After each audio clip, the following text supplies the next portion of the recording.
प्रकाश राजभर ने कहा कि 7 दिन के अंदर मैदान छोड़ के सब लोग भाग जाए क्योंकि मैं मैदान में आ गया हूँ।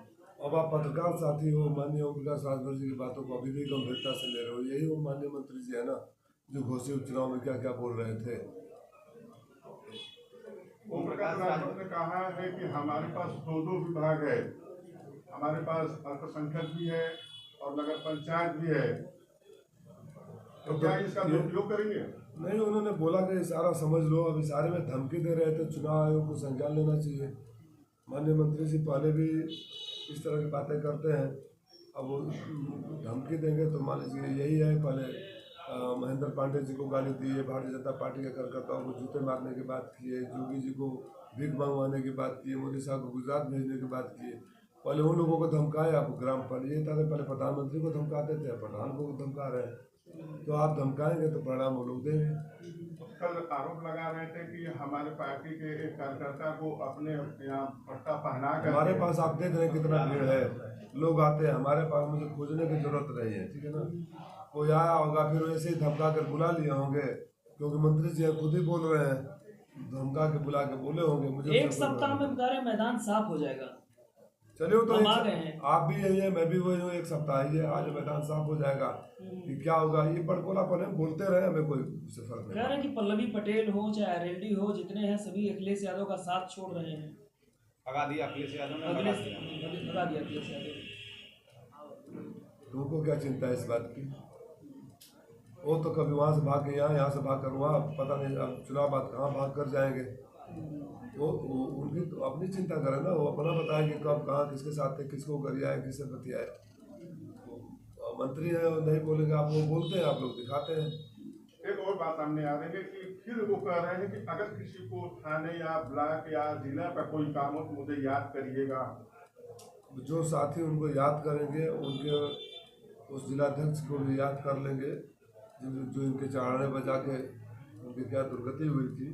उदाहरण है, वो बात में मिलने से पहचानने से इनकार कर दिया था। तो जो मंत्री जी अपने जिलाध्यक्ष को पहचानने से इनकार कर देते हैं, चढ़ा कर थाने भेज देते हैं और उससे दुर्व्यवहार होता है तो पहचानने से इनकार कर देते हैं। तो घोसी के लोगों के लिए मैं हूँ ना, मेरे रहते कैसे कोई कर देगा। एक और बात सामने आ रही है, इन्होंने कहा कि मुझे प्रत्याशी से नहीं दुश्मनी है, अखिलेश यादव से है। मुझे उनसे भी दुश्मनी नहीं है, आदरणीय अखिलेश यादव जी को भी उनसे कोई दुश्मनी नहीं है। राजनीति में कोई दुश्मन नहीं होता है, दुश्मनी शब्द का इस्तेमाल भी नहीं करना चाहिए। उनसे मुद्दों पर मतभेद हो सकता है, उनकी अपनी राजनीतिक सोच विचारधारा उनको अलग रहने पर मजबूर कर सकती है, जो भी हो। लेकिन दुश्मन कौन है? राजनीति में कोई दुश्मन, वही तो बोलते हैं ना तो वहाँ साफ होते हैं। तो वो अपना तो पहले अपने बारे में बता चुके हैं। अरविंद राजभर कल बयान में अपने कह दिया कि मैं अच्छी राजनीति नहीं करूंगा, किसी का नाम नहीं लूंगा, बिना आपके नाम ले ही आपको धमकी दे लगी। मुझे ना धमकी दे डाले, मुझे क्या क्या धमकी दे, मेरा नाम ले ना ले मुझे कोई फर्क नहीं पड़ता, मैं भी किसी का नाम नहीं लेता हूँ। तो क्या समीकरण बनेंगे लोकसभा चुनाव में?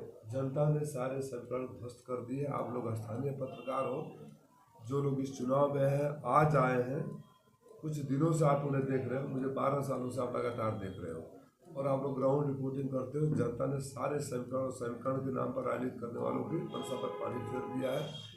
जनता को सिर्फ यही है कि जो उनके साथ सुख दुख में 12 साल तक रहा लगातार, और चाहे वो दुर्घटना हुई हो, चाहे बाढ़ हो, चाहे कटान हो, चाहे उनके लोगों पर मुसीबत हो, जो भाई बेटा की तरह खा रहा वही उनका नेता भी बनेगा। अंतिम बोला सर, वो कह रहे बार बार कि मैं काम किया हूँ और आप भी कहते हैं कि मैं काम किया, तो डिबेट करने के लिए ज़्यादा मैं एकदम तैयार हूँ, मैं निवेदन कर रहा हूँ, जहाँ कहिए। आप पूछे नहीं, मैं से पूछे क्या काम किया, मैं बताता हूँ। आप हमसे पूछ रहे हैं, पत्रकार हैं, तो आप मतलब घोसी की जनता को जानने का कि आप पूछना चाहिए घोसी में आपने क्या किया है। मैंने तो सारे काम कई बार गिना चुका हूँ, सारे जहाँ बैठे हैं यहाँ का अंडरग्राउंड केबलिंग मैंने ही कराया है, जिस आजमगढ़ से चल के 4 लेन पर आते हैं मैंने ही कराया है, हॉस्पिटल महिला हॉस्पिटल हमने ही कराया है,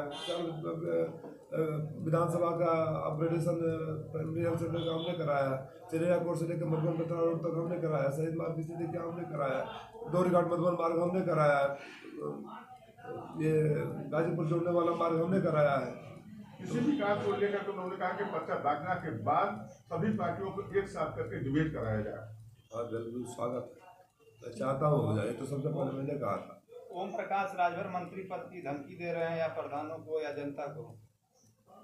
ये तो प्रधान जनता को क्या धमकाएंगे।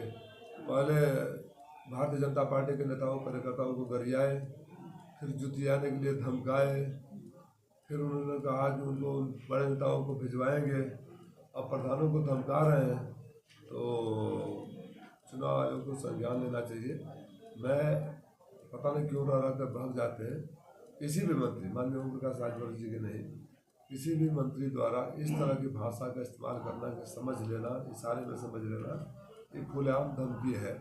जो चुनाव आयोग विपक्ष की छोटी छोटी बातों को संज्ञान लेकर नोटिस इशू कर देता है, मुझे देखना है कि चुनाव आयोग इसमें क्या करता है। दो मंत्रालयों का नाम लेना क्या किस तरह इशारा करता है, क्या लगता है? ये धमकाना ही होता, जो मैंने सुना आप लोगों से, आप लोगों के माध्यम से सुना है, तो समझ लेना इशारे में। इशारे में क्या समझते हैं? तो क्या जिस तरह से उपचुनाव हुए थे, पूरा कैबिनेट उतार दी गई, तो क्या इस तरह से फिर ये करेंगे? जितना वो धमकाएंगे उतना ही हमारा वोट बढ़ेगा, जितना ही वो बोलेंगे उतना ही हमारा वोट बढ़ेगा।